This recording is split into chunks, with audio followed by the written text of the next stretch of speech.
Геополитичката раседна линија минува и низ регионот на Западен Балкан.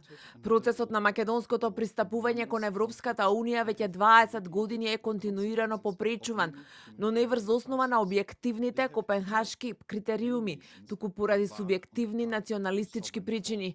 Најновиот европски услов за почеток на нашите преговори е нова наметната промена на уставот.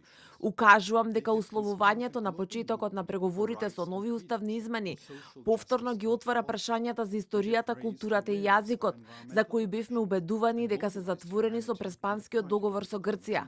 Конечно, со конститутивните акти, Европската Унија себеси се дефинира како единство на различности и се обврзува да ги почитува културната и јазичната разновидност, националниот и културниот идентитет, дигнитетот и интегритетот.